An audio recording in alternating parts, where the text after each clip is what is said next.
सुख समृद्धि विज्ञान चैनल में सभी सुधी दर्शकों का मैं सुशील कुमार शर्मा हार्दिक अभिनंदन करता हूं।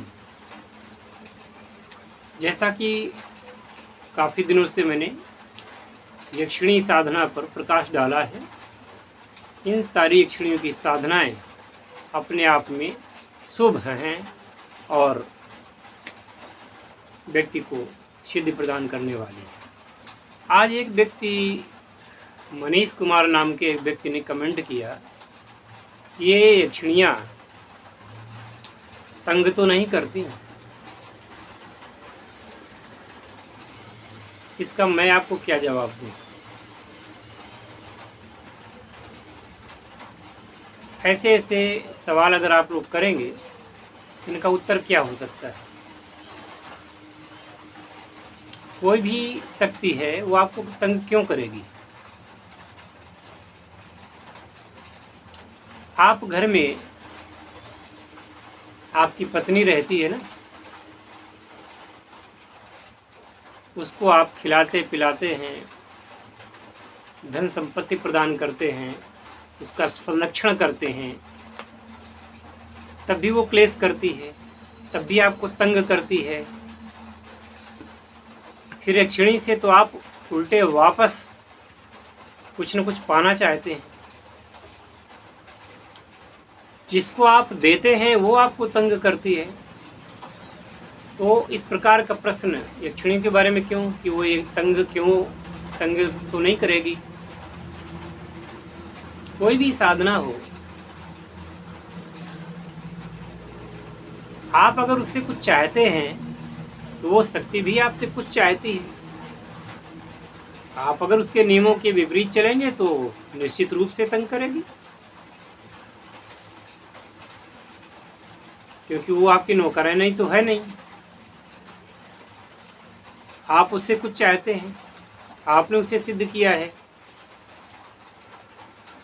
और सुख के साथ दुख जुड़ा होता है और दुख के साथ सुख। किसी चीज से कुछ लाभ है तो कुछ परेशानी भी है। इसका मैं आपको क्या जवाब दे सकता हूँ? ये तो आप अनुभव करके ही देखिए। खैर, कोई चीज अगर मान लीजिए कि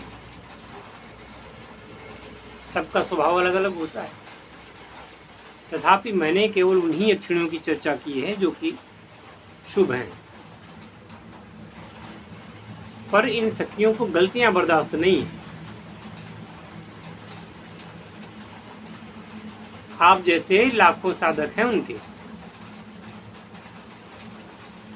ढंग से रहोगे तो सुखी रहोगे। खैर, तो इन सारी यक्षिणियों में से कोई भी यक्षिणी चुन सकते हैं, उनकी साधना कर सकते हैं और उनके द्वारा कृपा की प्राप्ति कर सकते हैं। इसके लिए हमने देखा है कि इसी पूर्णिमा से अगर इनकी शुरुआत की जाए तो बहुत अच्छा रहेगा। जिन लोगों को इसकी साधना प्राप्त करनी है, वह लोग अपना पंजीकरण करवा लें और साधना की सामग्री मंगवा लें, और उसके पहले पहले दीक्षा प्राप्त कर लें। आप लोगों की बहुत भारी मांग थी जो मैंने यक्षिणी साधना अपलोड की हैं, अपने हृदय के उस पक्ष को खोल दिया है जो कि सर्वथा मैं हमेशा गुप्त रखना चाहता था, और आप लोगों के आग्रह के कारण मैंने ये हृदय पक्ष को खोला है। आप अगर इनकी साधना करना ही चाहते हैं तो निश्चित है कि जब साधना करेंगे तो उसका लाभ होगा ही होगा। बिना किसी शंका के, बिना किसी दुर्भावना के आप उन पर फेथ रखें। जैसे आप अपने माता पिता के साथ फेथ रखते हैं ना, उतना ही फेथ इन साधनाओं से, इन शक्तियों से रखें, तो कहीं आपको कोई दिक्कत नहीं आएगी। मेरा तो यही अनुभव है, बाकी आप लोग जाने।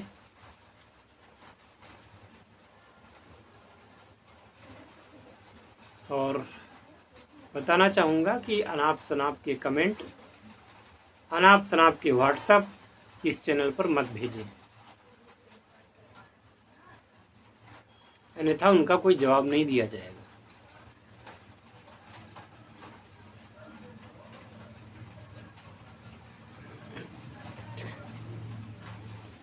केवल वही लोग संपर्क करें जिनके अंदर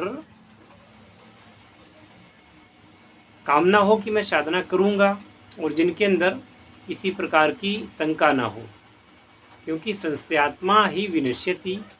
यह कोई ऐसे प्रयोग नहीं है कि आप परख नली में अमुक अमुक केमिकल्स को डाल करके नई चीज़ पैदा कर लेंगे, ये ऐसी साधना नहीं है। यह जो साधनाएं हैं, जब तक आपका हृदय पक्ष जागृत नहीं होगा, उन शक्तियों के प्रति प्रेम भाव नहीं होगा, उन शक्तियों के प्रति समर्पण भाव नहीं होगा, और सबसे बड़ी बात कि उन शक्तियों पर विश्वास नहीं होगा कि पता नहीं मैं इतनी मेहनत करूँगा वो साधना सिद्ध होगी कि नहीं होगी, मंत्र सही है कि नहीं है, मुझे लाभ पहुँचाएगी साधना या मुझे परेशानी हो जाएगी। ये सारी बातें पहले ही सब जाना चाहते हो, पहले ही सारी बातें तय कर लेना चाहते हो, तो ये तो मूर्खता का परिचायक है। जब आप कुछ करेंगे, कल को जब आपको कोई प्रॉब्लम होगी तो आप प्रॉब्लम कल बताइएगा, जब साधना सिद्ध हो जाए या आपको परेशानी हो। तो ऐसी बेवकूफ़ी ना करें।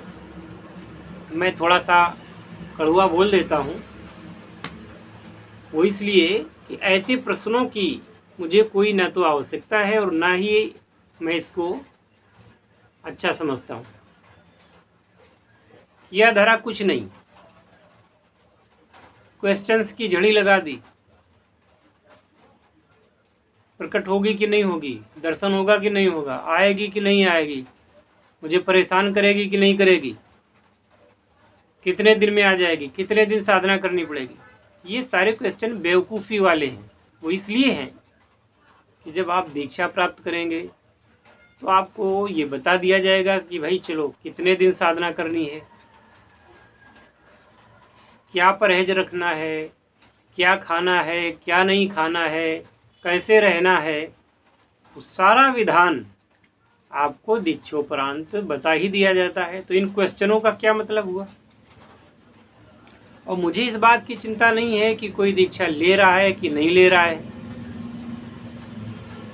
कोई मेरे पास आ रहा है कि नहीं आ रहा है, मुझे इस बात की कभी चिंता नहीं रही, क्योंकि कोई आप लोगों के पैसे से मेरा काम नहीं चलेगा। जितना पैसा आप देते हैं उतना पैसा तो उन कार्यों में लगता ही है। थोड़ा बहुत बचा, कोई बात नहीं, मुझे उसकी कोई चिंता नहीं। तो इस प्रकार के प्रश्न भी मुझे नहीं चाहिए। मुझे ये तो है नहीं कि नहीं भाई आप जब तक साधना के लिए दीक्षा नहीं लेंगे, आप नहीं आएंगे, आप पैसा नहीं देंगे तो मैं भूखा मर जाऊंगा, ऐसा तो कुछ है नहीं। तो इस टाइप के सवाल भी नहीं होने चाहिए। साधना पर दृढ़ आस्था, दृढ़ विश्वास हो, तभी उस साधना को करें और तभी आप बात करें, और बात भी एक सीमा के अंदर करें। एक उसका भी एक अनुशासन होता है।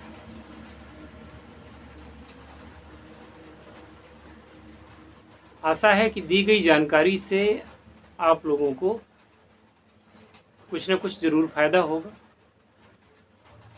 और आगे भी आप लोग संयम बरतेंगे और साधनाओं की ओर अपने आप को उन्मुख करेंगे।